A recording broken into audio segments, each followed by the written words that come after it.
ಕನ್ನಡ ಅಂದ್ರೆ ಕಮಲ್ ಹಾಸನ್ಗೆ ಮಾತ್ರ ಅಸಡ್ಡೆಯಲ್ಲ. ಕನ್ನಡ ಅಂದ್ರೆ ಮೂಗು ಮುರಿತಿದ್ದಂತಹ ಕಮಲ್ ಹಾಸನ್ ಪುತ್ರಿ.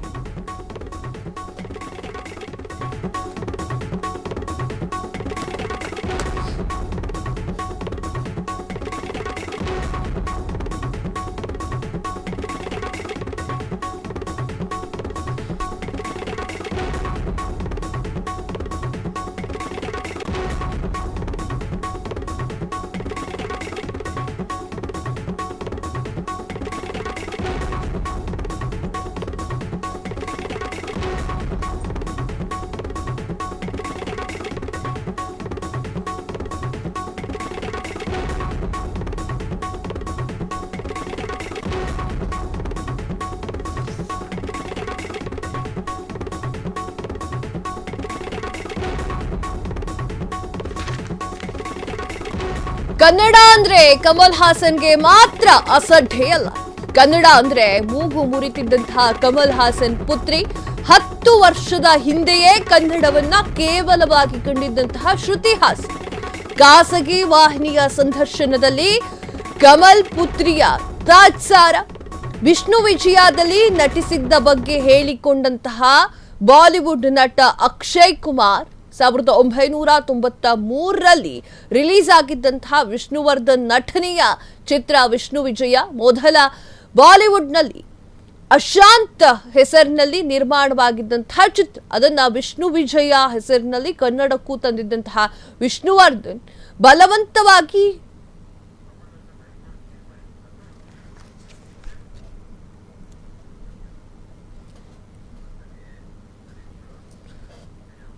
ಕಮಲ್ ಹಾಸನ್ಗೆ ಹೈಕೋರ್ಟ್ ಛೀಮಾರಿ. ಈಗೊಂದು ಬಿಗ್ ಬ್ರೇಕಿಂಗ್ ನ್ಯೂಸ್ ಬರ್ತಾ ಇದೆ. ಫ್ರೀಡಂ ಟಿವಿ ಬ್ರೇಕ್ ಮಾಡ್ಲಿಕ್ಕೆ ಹೊರಟಿದೆ. ಜ್ಞಾನ ಇಲ್ಲದೆ ಈ ರೀತಿ ಮಾತನಾಡಿದೆ ಅಂತ ಕ್ಷಮೆ ಕೇಳಿದ್ದಾರೆ. ಇದಾಗ್ಬೇಕು.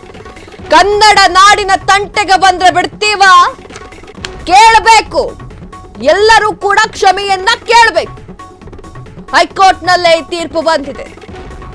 ಜ್ಞಾನ ಇಲ್ಲದೆ ಮಾತಾಡಿದ್ರಂತೆ. ಜ್ಞಾನ ಇಲ್ಲದೆ ಕನ್ನಡ ಹೆಸರಿಗೆ ಅಥವಾ ಕನ್ನಡಕ್ಕೆ ಅಪಮಾನ ಮಾಡಿದವ್ರನ್ನ ಎಂದೂ ಕೂಡ ಕರ್ನಾಟಕದ ಜನ ಕ್ಷಮಿಸೋದಿಲ್ಲ.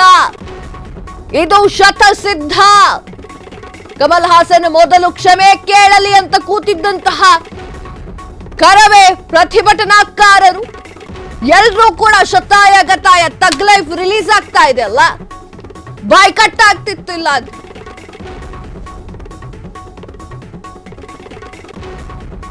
ಕನ್ನಡ ನಾಡಿನ ತಂಟೆಗೆ ಬರ್ತೀರಾ? ಕನ್ನಡದ ಇತಿಹಾಸದ ಬಗ್ಗೆ ಮಾತನಾಡ್ತೀರಾ? ಯಾವ ಅರ್ಹತೆ ಇದೆ ಅಂತ ಹೇಳಿ ಕರ್ನಾಟಕದ ಇತಿಹಾಸದ ಬಗ್ಗೆ ಮಾತನಾಡ್ತೀರಾ? ಕನ್ನಡ ಅನ್ನೋದು ಬರೀ ಭಾಷೆ ಅಲ್ಲ, ನಮಗೆ ಅದೇ ಉಸಿರು. ಅದನ್ನ ಅರ್ಥ ಮಾಡ್ಕೊಳ್ದೆ ಬೇರೆ ಭಾಷೆ ಶ್ರೇಷ್ಠ, ನಮ್ಮ ಭಾಷೆ ಅಲ್ಲ ಅನ್ನುವಂತಹ ಮಾತುಗಳನ್ನೆಲ್ಲ ನಾವು ಸಹಿಸೋದಿಲ್ಲ. ಇಲ್ಲಿ ಜ್ಞಾನ ಇಲ್ಲದೆ ಈ ರೀತಿ ಮಾತನಾಡಿದೆ ಅಂತ ಕ್ಷಮೆ ಕೇಳಿ. ತಗ್ ಲೈಫ್ ತಂಡಕ್ಕೆ ಹೈಕೋರ್ಟ್ ಕಪಾಳ ಮೋಕ್ಷ. ನ್ಯಾಯಮೂರ್ತಿ ಎಂ ನಾಗಪ್ರಸನ್ನ ಪೀಠದಲ್ಲಿ ವಿಚಾರಣೆ.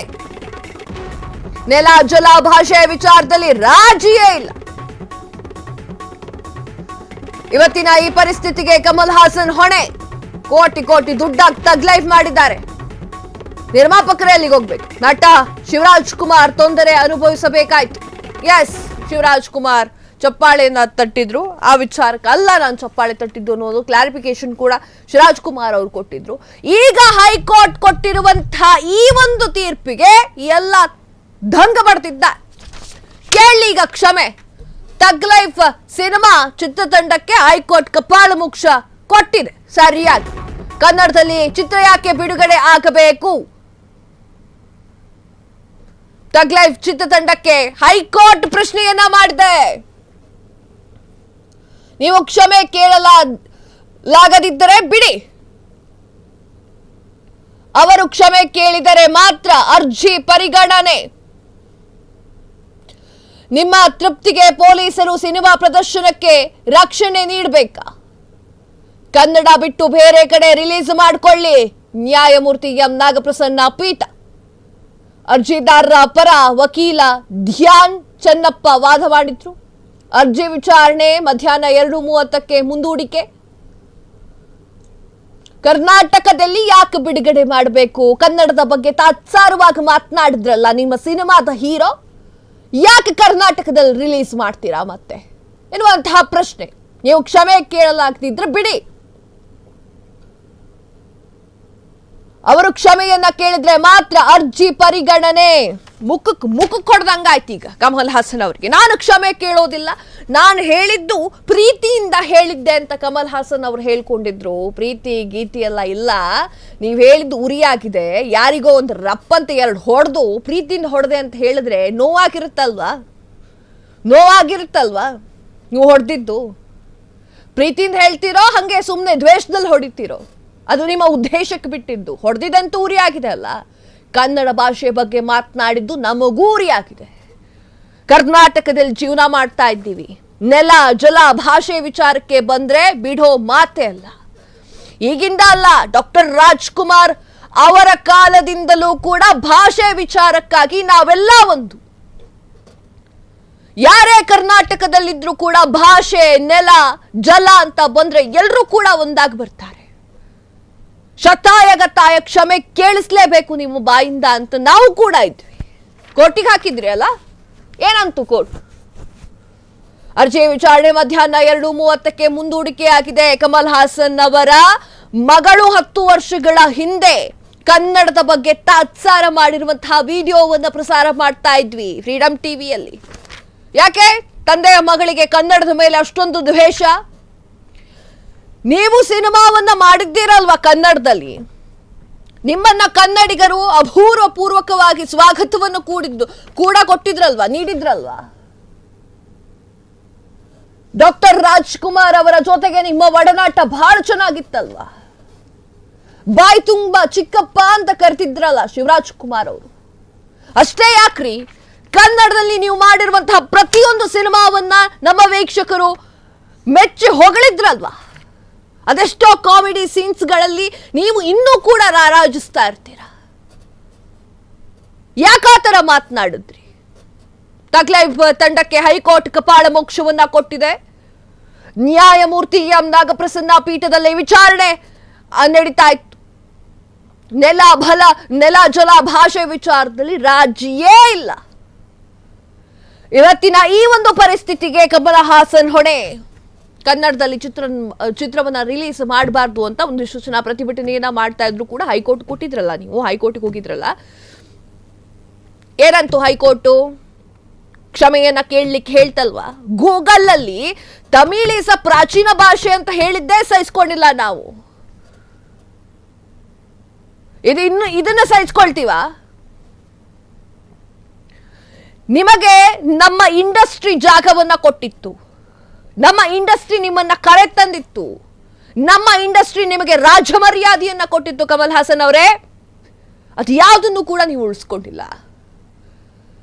ಸ್ಟೇಜ್ ಮೇಲೇನೋ ಹೇಳೋದು ಹೇಳಿದ್ರಿ, ಆದರೆ ಅದಾದ ನಂತರ ನಿಮ್ಮ ಸಮರ್ಥನೆ ಇತ್ತಲ್ಲ, ನಿಮ್ಮ ಸಮರ್ಥನೆ ಅದನ್ನು ಯಾರು ಕೂಡ ಒಪ್ಕೊಳ್ಳೋಕೆ ಸಾಧ್ಯವೇ ಇಲ್ಲ. ಕರ್ನಾಟಕದವರು ಎಲ್ಲರನ್ನೂ ಕೂಡ ಬಿಗಿದಪ್ಪಿಕೊಳ್ತಾರೆ, ಆದರೆ ಕನ್ನಡದ ಭಾಷೆಯ ವಿಚಾರಕ್ಕೆ ಬಂದ್ರೆ ಯಾರೇ ಆಗಿರ್ಲಿ ಬಿಗಿದಪ್ಪಿಕೊಳ್ಳಲಿಕ್ಕೆ ಹೋಗೋದಿಲ್ಲ. ಅದೆಷ್ಟೇ ಪ್ರೀತಿ ಪಾತ್ರರಾಗಿದ್ರು ಕೂಡ ಕನ್ನಡ ಕಲೀರಿ ಅಂತ ಹೇಳ್ತೀವಿ ನಾವು. ನೆಲ ಜಲ ಭಾಷೆ ವಿಚಾರದಲ್ಲಿ ರಾಜಿ ಮಾಡಿಕೊಳ್ಳಿಕ್ಕೆ ಸಾಧ್ಯವೇ ಇಲ್ಲ. ನೀವು ನಿಮ್ಮ ಮಗಳು ಇಬ್ರು ಕಲಿಬೇಕು ಕನ್ನಡದ ವಿಚಾರವಾಗಿ. ನಿಮ್ಮಂತ ದಿ ಗ್ರೇಟ್ ಆಕ್ಟರ್ ಅನ್ನ ನಾವೆಲ್ಲರೂ ಕೂಡ ಗೌರವಿಸ್ತೀವಿ, ಆದರೆ ನಿಮ್ಮ ಮಾತು ಏನು ತಮಿಳಿನಿಂದ ಹುಟ್ಟಿದ್ದು ಕನ್ನಡ ಅಂತಿದೆಯಲ್ಲ, ಆ ಮಾತನ್ನ ಯಾವತ್ತಿಗೂ ಕೂಡ ನಾವು ಅಕ್ಸೆಪ್ಟ್ ಮಾಡಲ್ಲ. ಜ್ಞಾನ ಇಲ್ಲದೆ ಈ ರೀತಿ ಮಾತನಾಡಿದೆ ಅಂತ ಹೇಳಿ ಕ್ಷಮೆ ಕೇಳಲಿ ಅಂತ ಹೇಳಿ ಕೋರ್ಟ್ ಹೇಳಿದೆ. ತಗ್ಲೈಫ್ ತಂಡಕ್ಕೆ ಹೈಕೋರ್ಟ್ ಕಪಾಳ ಮೋಕ್ಷವನ್ನ ಕೊಟ್ಟಿದೆ. ನ್ಯಾಯಮೂರ್ತಿ ಎಂ ನಾಗಪ್ರಸನ್ನ ಪೀಠದಲ್ಲಿ ಈ ಒಂದು ವಿಚಾರಣೆ ನಡೆದಿತ್ತು. ನೆಲ ಜಲ ಭಾಷೆ ವಿಚಾರದಲ್ಲಿ ರಾಜಿಯೇ ಇಲ್ಲ. ಇವತ್ತಿನ ಈ ಒಂದು ಪರಿಸ್ಥಿತಿಗೆ ಕಮಲ್ ಹಾಸನ್ ಹೊಣೆ. ತಗ್ ಲೈಫ್ ಸಿನಿಮಾವನ್ನ, ಆ ಒಂದು ಸಿನಿಮಾಕ್ಕೆ ದುಡ್ಡನ್ನ ಹಾಕಿರುವಂತಹ ಪ್ರೊಡ್ಯೂಸರ್ ಪರಿಸ್ಥಿತಿ ಏನು? ನಿಮ್ಮ ಆ ಒಂದು ಮಾತು, ಆ ಒಂದು ಮಾತಿನ ಬಗ್ಗೆ ನಿಂತ್ಕೊಂಡಿದ್ರಲ್ಲ, ಅವ್ರ ಪರಿಸ್ಥಿತಿ ಏನು? ಅಶಾಂತಿಯನ್ನ ಸೃಷ್ಟಿಯಾಗುವುದರ ಬಗ್ಗೆ ಸಾರ್ವಜನಿಕ ವ್ಯಕ್ತಿತ್ವವಾಗಿರುವಂತಹ ಕಮಲ್ ಹಾಸನ್ ಅವರಿಗೆ ತಿಳಿದಿರಬೇಕು. ಇದನ್ನ ಸೃಷ್ಟಿಸುವುದು ಅವರೇ.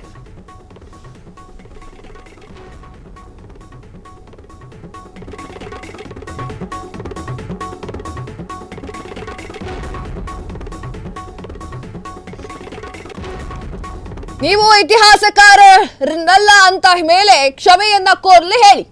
ಆಡಿದ ಮಾತುಗಳು ಬರುವುದಿಲ್ಲ. ಕ್ಷಮೆ ಕೋರುವುದರ ಮೂಲಕ ಅವುಗಳಿಗೆ ಇತಿಶ್ರೀ ಹಾಡಬೇಕು. ಯಾರ ಭಾವನೆಯನ್ನು ತಮ್ಮ ಮನಸೋ ಇಚ್ಛೆ ನೋಯಿಸಲು ಬಿಡಲಾಗದು. ಹಲವಾರು ಕೋಟಿ ನಷ್ಟವಾಗುತ್ತದೆ ಎನ್ನುವುದಾದರೆ ನಿಮಗೆ ಕರ್ನಾಟಕ ಏತಕ್ಕೆ ಬೇಕು ಅದನ್ನು ಬಿಡಿ, ಬೇರೆ ಭಾಷೆಗಳಲ್ಲಿ ರಿಲೀಸ್ ಮಾಡಿಕೊಳ್ಳಿ. 1950ರಲ್ಲಿ ರಾಜಗೋಪಾಲಾಚಾರ್ಯ ಅವರು ಕ್ಷಮೆಯನ್ನ ಕೋರಿದ್ದಾರೆ. ನೀವೇ ಸೃಷ್ಟಿಸಿರುವಂತಹ ಸಮಸ್ಯೆಯನ್ನ ನೀವೇ ಬಗೆಹರಿಸಿಕೊಳ್ಬೇಕು. ಮೆರಿಟ್ ಮೇಲೆ ಆದೇಶ ಮಾಡಬೇಕು ಎಂದೋದಾದ್ರೆ ಆದೇಶ ಮಾಡಲಾಗು. ಕನ್ನಡಿಗರ ಭಾವನೆಗಳಿಗೆ ಹಾನಿ ಮಾಡಿ ಈಗ ಕ್ಷಮೆ ಕೇಳೋದಿಲ್ಲ ಅಂತಂದ್ರೆ ಹೆಂಗೆ? ವಾಕ್ ಸ್ವಾತಂತ್ರ್ಯ ಎಂದರೆ ಬೇರೆಯವರ ಭಾವನೆಗಳಿಗೆ ಧಕ್ಕೆ ತರುವಂತದ್ದಲ್ಲ, ಹಾನಿ ಮಾಡುವಂತದ್ದಲ್ಲ. ಸಾಕಷ್ಟು ಕೋಟಿ ಬಂಡವಾಳ ಹಾಕಿದ್ದೀರಿ ಅಂತ ಹೇಳಿದ್ದೀರಿ. ಪರವಾಗಿಲ್ಲ, ಕ್ಷಮೆ ಕೇಳಲು ಕಮಲ್ ಹಾಸನ್ಗೆ ಹೇಳಿ. ಈ ಸಂದರ್ಭವನ್ನ ಸೃಷ್ಟಿಸಿರುವುದು ಕಮಲ್ ಹಾಸನ್. ಈಗ ಕ್ಷಮೆ ಕೇಳೋದಿಲ್ಲ ಅಂತಂದ್ರೆ ಏನ್ ಹೇಳ್ಬೇಕು? ಯಾಕೆ ಹಂಗೆ ಹೇಳ್ತಿದ್ದಾರೆ? ಸಿನಿಮಾ ನಿರ್ಮಾಪಕರು ಯಾರು? ಕಮಲ್ ಹಾಸನ್ ಅವರೇ ನಿರ್ಮಾಪಕ. ಇತಿಹಾಸ ಗೊತ್ತಿಲ್ಲದೆ ಆ ಹೇಳಿಕೆಯನ್ನ ನೀಡಿದ್ದೇನೆ ಎಂದು ಕ್ಷಮೆ ಕೇಳಿದ್ದರೆ ಮುಗ್ದೇ ಹೋಗ್ತಿತ್ತಲ್ವಾ ಇದೆಲ್ಲ? ನೀವೇ ಸೃಷ್ಟಿ ಮಾಡಿರುವ ಸಮಸ್ಯೆಗೆ ಪೊಲೀಸರ ರಕ್ಷಣೆ ಕೋರ್ತಾ ಇದ್ದೀರಾ. ಕರ್ನಾಟಕದಲ್ಲಿ ಜತಾಯ ನಾವು ರಿಲೀಸ್ ಮಾಡ್ತೀವಿ ಅಂತ ಹೇಳಿದ್ರಲ್ವಾ, ಆ ವಿಚಾರಕ್ಕೆ ಸಂಬಂಧಪಟ್ಟಂತೆ ನೀವೇ ನಿರ್ಮಾಪಕರು, ನೀವೇ ದುಡ್ಡು ಹಾಕಿದವರು, ನೀವೇ ಕನ್ನಡದ ಬಗ್ಗೆ ಮಾತನಾಡಿದ್ದು. ತಮಿಳಿನಿಂದ ಕನ್ನಡ ಜನಿಸಿದೆ ಎಂದು ಹೇಳಲು ಕಮಲ್ ಹಾಸನ್ ಅವರು ಭಾಷಾ ತಜ್ಞರೇ ಕ್ಷಮೆ ಕೇಳಿದ್ದರೆ ಎಲ್ಲವೂ ಕೂಡ ಮುಗಿದೋಗ್ತಿತ್ತು. ಇತಿಹಾಸ ಗೊತ್ತಿಲ್ಲದೆ ಮಾತನಾಡಿದೆ, ನನಗೆ ಇತಿಹಾಸದ ಪರಿಜ್ಞಾನವಿಲ್ಲ, ನನಗೆ ನನ್ನ ಮಾತೃಭಾಷೆಯ ಮುಂದೆ ಎಲ್ಲವೂ ಕೂಡ ಕಾಣಿಸ್ತಾ ಇಲ್ಲ, ಇಂಥದ್ದೆಲ್ಲ ಹೇಳಿಕೆಯನ್ನ ನೀಡಿದ್ರೆ ನೋಡಬಹುದು. ಇತಿಹಾಸದ ಬಗ್ಗೆ ಪರಿಜ್ಞಾನ ಇಲ್ಲ, ಏನೋ ಹೇಳ್ಬಿಟ್ಟೆ ಅಂತ ಹೇಳಿದ್ರೆ ಕ್ಷಮೆಯನ್ನ ಕೇಳಿದ್ರು ಮುಗಿದೋಗ್ತಿತ್ತು. ತಗ್ ಲೈಫ್ ಸಿನಿಮಾಕ್ಕೆ ದುಡ್ಡು ಹಾಕಿದವ್ ನಾನು ಶತಾಯ ಗತಾಯ ಕರ್ನಾಟಕದಲ್ಲಿ ರಿಲೀಸ್ ಮಾಡೇ ಮಾಡ್ತೀನಿ ಅಂತ ಕೋರ್ಟ್ಗೆ ಹೋಗಿದ್ರಲ್ಲ, ಕೋರ್ಟ್ ಏನ್ ಹೇಳ್ತು? ವಾಕ್ ಸ್ವಾತಂತ್ರ್ಯ ಇದೆ ಎನ್ನುವಂತಹ ಮಾತ್ರಕ್ಕೆ ಬೇರೆಯವರ ಭಾವನೆಗಳಿಗೆ ಧಕ್ಕೆ ತರುವಂತಹ ಕೆಲಸವನ್ನ ಮಾಡಬಾರದು. ಆಡಿದ ಮಾತುಗಳೆಲ್ಲದಕ್ಕೂ ಸಾರಿ, ಕ್ಷಮಿಸ್ಬಿಡಿ ನನ್ನನ್ನ ಅಂತ ಹೇಳಿದ್ರೆ ಮುಗಿದೋಗ್ತಿತ್ತು. ನಾ ಹೇಳಿದ್ ಸರಿನೇ ಇದೆ, ನಾನು ಯಾಕೆ ಕ್ಷಮೆ ಕೇಳಲಿ ಅಂತ ಹೇಳಿದ್ದು ತಾವೇ ಅಲ್ವಾ? ಒಂದೇ ಒಂದು ಕ್ಷಮೆಯಲ್ಲಿ ಇತಿಶ್ರೀ ಮಂಗಳ ಆಗ್ಬಿಡ್ತಿತ್ತು, ಈಗ ಅಮಂಗಳವಾಗಿ ಕೂತಿದೆ. ಕ್ಷಣ ಕ್ಷಣದ ಸುದ್ದಿಗಳಿಗಾಗಿ ಫ್ರೀಡಂ ಟಿವಿ ಸಬ್ಸ್ಕ್ರೈಬ್ ಮಾಡಿ, ಲೈಕ್ ಮಾಡಿ ಹಾಗೂ ಫಾಲೋ ಮಾಡಿ. ಹೊಸ ಸುದ್ದಿಗಳ ನೋಟಿಫಿಕೇಶನ್ಗಾಗಿ ಬೆಲ್ ಐಕಾನ್ ಮೇಲೆ ಕ್ಲಿಕ್ ಮಾಡಿ.